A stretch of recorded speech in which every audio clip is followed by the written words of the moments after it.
WCUR 91.7. So this morning, we've got a very special guest on the phone with us. Let me just start off by saying I'm joined by, right now, Matt Toll. Hello, hello. And by Sabrina Reitmer. Hello. And welcome to the show this morning. And joining us, a very special guest. Very excited. This is going to be great. She's best known for her role on NBC's hit show Parks and Recreation, playing Donna Meagle. And she's an employee for the Parks and Recreation Department in Pawnee, Indiana. Please welcome to the show this morning, Retta. Woo! Yeah!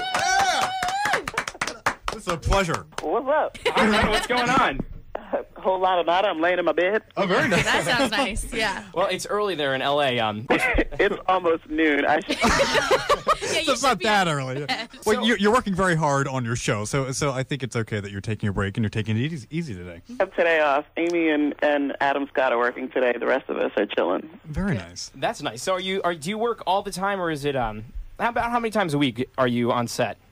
It just depends on how the script is written. If we have a lot of group scenes, then chances are I work every day. Yeah. But lots of times when there's story A and story B, if you're just part of story B, then you only have 2 or 3 days to work. All right, now I got to ask you, what was up with last night's episode?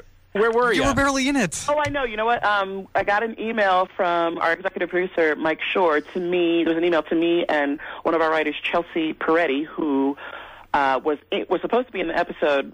I was supposed to be taking care of The Office, and so hopefully this will make the DVD.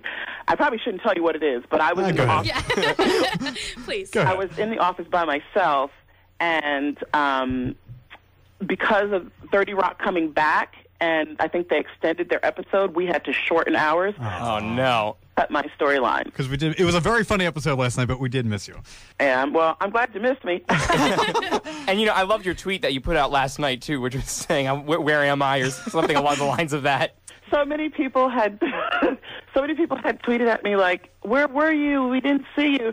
And so I thought I would amuse myself by acting pissed off. And I knew I wasn't going to be in an episode. And so when I tweeted that, oh my goodness, my Twitter account blew up. Now, I'm sure you film. You? Yeah. Now, I'm sure you film a lot more scenes than you actually put into the show. Do you know what they end up using, or do you don't know until you watch the show, really? No idea until I see it. So you're sitting on the couch just waiting for yourself? Like we are, yeah. Yeah. No, no. I don't. Like I said, I didn't know I was going to get cut, so I wasn't thrown by that. But That's good. Lots of times, I just don't let myself worry about it. I'm like, my as long as the check cashes. It's all that matters, right? Now, besides doing an acting career, you've also done quite a bit of stand-up, and I got to say, I'm a big fan of your stand-up. I love it. Oh, are you? Well, thank you. I do.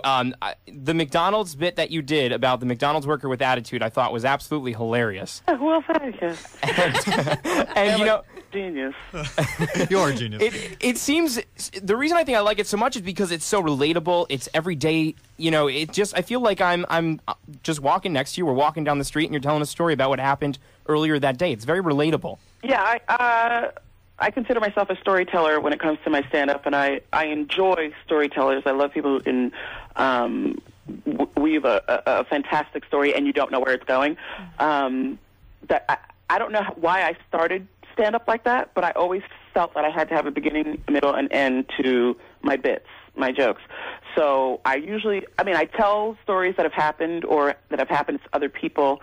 I embellish them or to relate or to fit into my world. But it always comes from truth. It's always from something. That bit, the McDonald's bit, my roommate, when I first moved to L.A., she had gone to McDonald's, and the joke, the final joke, I think, is that's that participate in McDonald's and we ain't participating. Yeah, that's it. I weaved that whole story just so I could say that line. It takes a lot when you go to L.A. It's not like you're a stand-up comedian and all of a sudden you say, I'm going to go to L.A. and tomorrow I'm going to be on a TV show. You were in L.A. for quite a while, weren't you? I started stand-up in '96 in North Carolina. I started at a club called Charlie Goodnights, and I moved to L.A. in '97. I moved to L.A. in '97, and I temped and did open mics, did nightmare gigs, and by '98 I started the college circuit. And how'd you like the college circuit? I liked the paychecks. I see a theme here. Yeah. I'm a whore for. I mean, whores are for cash, but whatever. I like doing the shows. I don't like the traveling. I'm a bad flyer, and I get really, really nervous. And it's a lot of driving by yourself. If I had someone to travel with, it would make it so much easier for me. But it's the traveling that makes it hard. So if you had to choose between doing the acting career or pursuing the stand-up, which one would you do? I got into stand-up for acting. When I was in North Carolina, I did some plays in college, and I was like, I would love to do a sitcom. That was my big thing. And I was on the phone with a friend of mine. She was studying for the MCATs, and she was like, why don't you just do stand-up? Don't all comics get their own TV show? And at the time, Roseanne, Tim Allen, everybody had their own show, and I was like, you're right. So I started stand-up in the hopes of there being a show called Retta. There's still hope. Yeah, there's soon to come. Soon to come. Fingers crossed. Okay, so Retta's going to be back with us in just a little bit. First, we're going to go through a couple of songs. Sabrina wanted to hear some Taylor Swift, so why not play that for her? When we come back, Retta's going to answer some of your questions that you asked her on Facebook. Right now, this is Mean Taylor Swift on WCUR 91.7. You're listening to The Justin Sochovka Show. WCUR 91.7, that right there was Taylor Swift with Mean. And now let's get back into the interview with Retta. Now, I'm going to take a couple questions here from Facebook, because we did put a post out saying that you're going to be on the show. Oh, and Alyssa wants to know, now this is Alyssa asking and not me, she wants to know what it's like to stare into Rob Lowe's quote-unquote dreamy eyes all day. It's like looking into the sun. That sounds blinding, though. You're like, dear God, ow. I don't know. You know what's really funny? I totally forgot about this.